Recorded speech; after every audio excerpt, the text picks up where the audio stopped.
Me through a little bit of your backstory. When did you start singing? Where did you grow up? What was your childhood like? I grew up on the south side of Chicago, and I grew up in a musical family. My father is a jazz musician, and he musical directed for Miles Davis for many years. My mother, a gospel singer.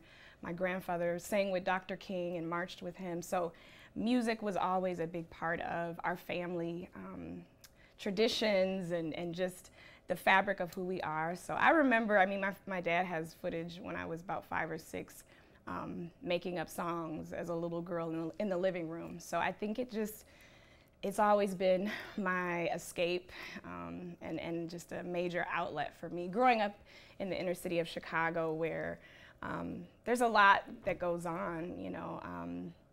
And so music was always my outlet. And I grew up singing in church. My grandfather's church, and then different churches all over Chicago. And I started singing at a church, Willow Creek Community Church, right out of college. And so that really kind of launched me into full-time music and then full-time ministry. And then prior to that, I sang at my college, North Park University, and I led worship there for many years. But I grew up around an eclectic blend of music. My dad is a jazz musician. So we would go to jazz clubs when we were like 5 and 6 and when other kids were doing other things. So I mean, we had a very unique upbringing when it came to music. Take me through, you audition. When did you audition? What was that experience and where did you audition? Yes, so I had the opportunity to audition in Chicago for the first round in my hometown, which was really cool. And then I auditioned in front of the judges in New York City in March. And that was incredible, nerve-wracking, exciting. Yeah, nervous is probably the best word to describe that day. My mother was able to attend, and tears, lots of tears. Just, you know, in light of what our family has been through, what my mother has gone through, and just also losing my grandmother the last year, who was my second mom, who raised me. So the timing of this opportunity and this audition really kind of stirred up the emotions because of the loss of my grandmother and what she meant to me as an artist and how she shaped me. So yes, the audition process with America's Got Talent has been amazing. And you know, people say that, but I really, really mean it. I've never met more just excited and supportive group of people, and the judges, I haven't got to know them all yet, but like they're amazing. Of course, I'm a normal person, so I'm up there starstruck. And Mel B, oh my gosh, Mel B, I want her to be like my big sister. She doesn't know it yet, but you know, her giving me the golden buzzer was very unexpected, and just that moment was just surreal for me, very surreal for me, and an honor. And to be able to, you know, I've been singing my whole life, and I'm a do-it-yourself artist. You know, I'm out here just like, I grew up around many musicians and artists and talented people, and so to have this opportunity, you never think it's going to happen for you, and so you just keep working. I'm a working artist. And it feels good to be able to have this opportunity to share my heart and my passion on a larger scale, because for me it's so much about inspiring people, inspiring women to be comfortable in their own skin, inspiring people to be them and be themselves. And so I hope that this audition conveyed that, and you know, nothing's ever perfect, and so my goal is to always just be a vessel to be sort of a voice for the voiceless, and to be an agent of change for people in this broken society. So it's cool for me. It's not just about like music being a hobby. It's so much more about like music being a tool of a bridge, I guess, so to speak, to bridge the gap between our differences as people that can often tear us apart. So yeah. You are one of 4 people throughout this whole competition that got the gold buzzer. Mm-hmm. How does that make you feel? You know, I've been emotional about it. Tears, I think, are a necessary response. It makes me feel honored and humbled. It's a crazy feeling. It's a crazy feeling because. Did you expect it? No, I did not. I actually, I remember the first note.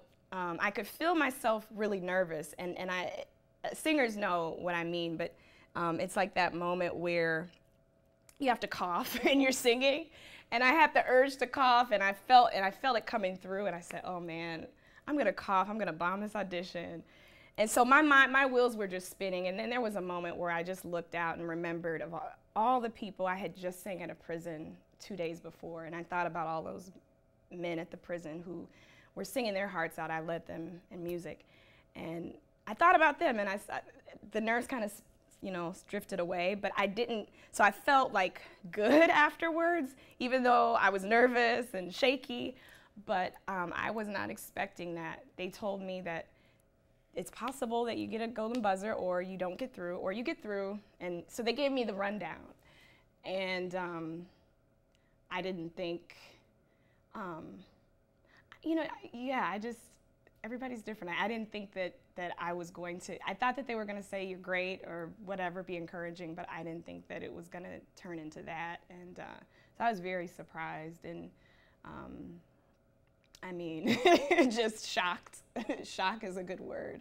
And Mel B running on stage and giving me a hug and they don't know me, but I think could sense that it was a turning point for me.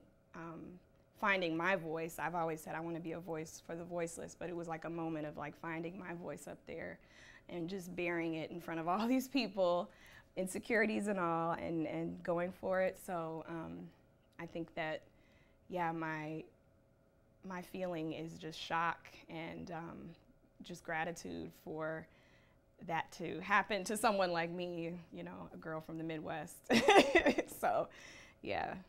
And now you're done until the live shows at Radio City Music Hall. Yeah, Radio City Music Hall. I've never been there, so I'm really looking forward to that. So I'm preparing. I'm working on music. Before this started, I was working on an album, and I still intend to put that out. It's original music.